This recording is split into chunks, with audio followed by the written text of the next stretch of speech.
اب آپ دیکھیے بہت سے لوگ ایسے ہوتے ہیں شادی سے پہلے نماز کیا تہجد بھی پڑھ رہے ہوتے ہیں اور شادی کے پہلے ہی دن پہلی ہی نماز بھول جاتے ہیں.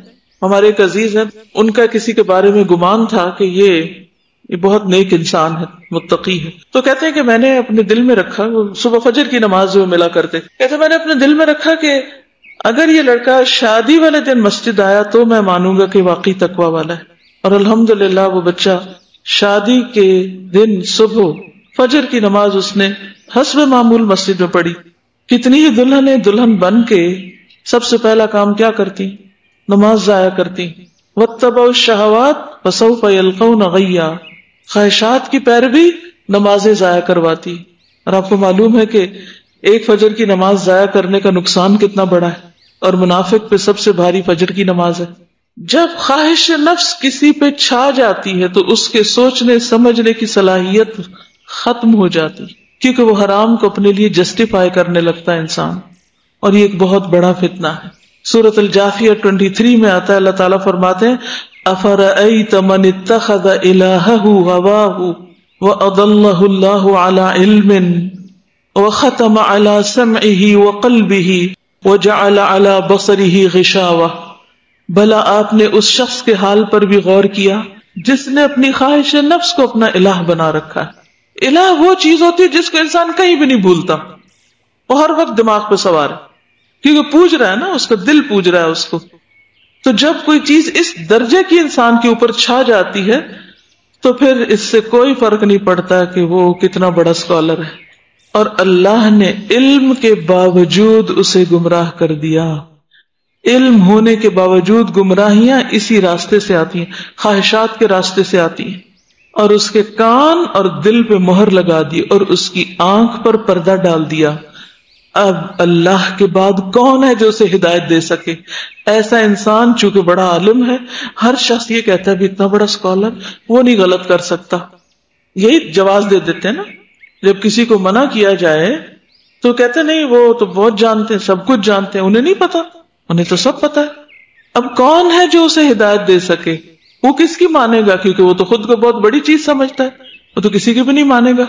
کیا تم غور نہیں کرتے؟ کیا تم دیکھتے نہیں ہو؟ سوچتے نہیں ہو؟ اور یہ حد درجے کی تباہی کا راستہ جو کسی کے لیے کھل جاتا ہے. اور صرف اللہ کی مدد سے ہی انسان اس فتنے سے باہر آ سکتا ہے.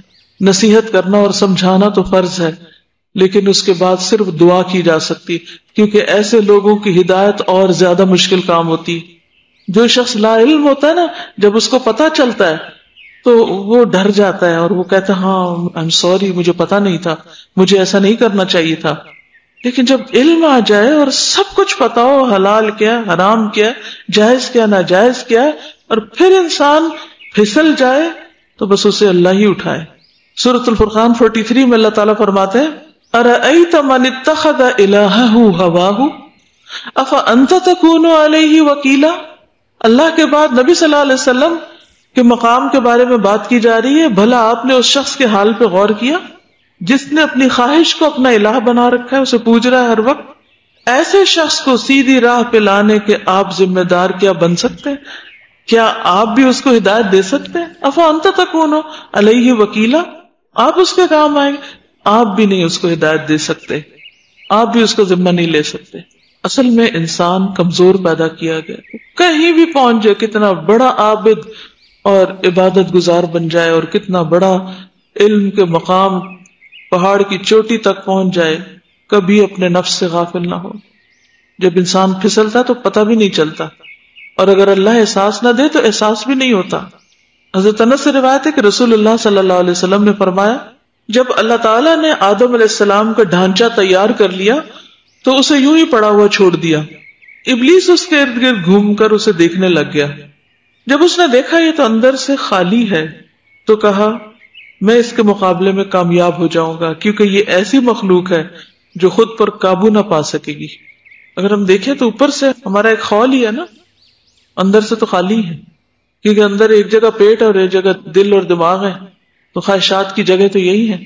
رسول اللہ صلی اللہ علیہ وسلم نے حجۃ الوداع کے موقع پر لوگوں کو خطبہ دیا اور فرمایا شیطان اس بات سے نا امید ہو گیا کہ تمہاری زمین میں اس کی پرستش کی جائے، یعنی عرب میں، لیکن وہ اس بات سے راضی ہو گیا کہ اس کے علاوہ ان اعمال میں جن کو تم حقیر سمجھتے ہو اس کی اطاعت کی جائے. یعنی اس کو یہ ہے کہ شرک تو تم نہیں کرو گے لیکن اور چیزوں میں وہ پھنسا لے گا. پس تم بچو اور جان لو کہ میں تم میں 2 چیزیں چھوڑ کے جا رہا ہوں، تم ہرگز گمراہ نہ ہوگے جب تک ان کو مضبوطی سے تھامے رکھو گے، ایک اللہ کی کتاب اور دوسرے اس کے نبی کی سنت. تو شیطان کام کس طرح کرتا ہے؟ یعنی شیطان چھوٹی چھوٹی چیزوں سے آتا ہے، چھوٹی چھوٹی باتوں سے، چھوٹے چھوٹے جسچر سے، چھوٹے چھوٹے سٹیپ سے. تقوی ایک ایسی روشنی ہوتی ہے اندر کہ انسان اذا مسہم طائف من الشیطان تذکروا فاذا هم مبصرون، کہ شیطان کا وار ہوتا ہے تو وہ ایک دم ان کی آنکھیں کھل جاتی ہیں، یہ کیا ہو گیا، وہ دیکھنے لگتے ہیں. اور اگر خواہشات کی کثرت تقوی کی روشنی بجھا دے تو انسان کو پتہ بھی نہیں چلتا وہ کہاں سے کہاں پہنچ گیا. اور پھر شیطان کیا کرتا ہے؟ سورۃ الانعام 121 میں آتا ہے وَإِنَّ الشَّيَاطِينَ لَيُوحُونَ إِلَىٰ أَوْلِيَائِهِمْ لِيُجَادِلُوكُمْ وَإِنْ أَطَعْتُمُوهُمْ إِنَّكُمْ لَمُشْرِكُونَ. شیطان سب سے پہلے ان کے دلوں میں ڈالتے ہیں جو ان کے دوست ہوتے ہیں، جہاں ان کی چلتی، پھر ان کو اتنا تیار کر دیتے ہیں کہ وہ آپ سے جھگڑنے آ جاتے ہیں، آپ سے بحثیں کرتے ہیں، آپ کو الفاظ کے ذریعے خاموش کراتے ہیں کہ آپ غلط سوچتے ہیں اور آپ بڑے ریجڈ ہیں اور بڑے تنگ نظر ہیں اور دنیا کدھر سے کدھر جا رہی ہے اور آپ نے عورت کو بند کر کے رکھا ہوا ہے اور آپ نے اس کو سر ڈھانک دیا. اور یعنی دین کے احکامات کے بارے میں اللہ نے جو بھی حلال حرام جائز ناجائز بتایا ہے ان کے بارے میں پھر وہ آ کے جھگڑتے ہیں. تو پھر انسان کہتا ہے یہ اتنا پڑھا لکھا شخص ہے، پتہ نہیں کتنی ویلڈ ہے اس کی بات تو کچھ ٹھیک ہی لگ رہی ہے. تو اللہ تعالیٰ فرماتے ہیں کہ اگر ان خواہشات کی پیروی کی یا شیطان کے ان مشوروں پر چلے جو وہ کسی کے ذریعے آپ کے سامنے قرآن و سنت کے مقابلے میں لا رہا ہے، تو پھر کیا ہوگا؟ انکم لمشرکون. یعنی شیطان کے بعد یہ کسی اور یا نفس کو بھی الہ بتایا گیا نا، تو یہ سارے الہ بن جاتے ہیں. طاغوت ہے نا شیطان، تو اللہ کی اطاعت ہو نہیں سکتی جب تک طاغوت کا انکار نہ ہو. کوئی دلیل ہے؟ فَمَن يَكْفُرْ بِالطَّاغُوتِ وَيُؤْمِن بِاللَّهِ، پہلے طاغوت کا انکار پھر ایمان باللہ. فَقَدِ اسْتَمْسَكَ بِالْعُرْوَةِ الْوُثْقَىٰ لَا انفصام لَهَا، پھر انسان کو استقامت نصیب ہوتی ہے، پھر اس کے ہاتھ وہ کڑا آتا ہے جب وہ طاغوت کا انکار کر دیتا ہے، پھر وہ نہیں ٹوٹتا وہ سہارا، کیونکہ وہ اللہ کو مضبوط پکڑ لیتا ہے. لیکن پہلے طاغوت کا انکار ضروری ہے. چلیے اس سے پہلے کہ میں آگے چلوں، یہاں تک اگر آپ کوئی چیز ایڈ کرنا چاہیں، یو آر موسٹ ویلکم. السلام علیکم.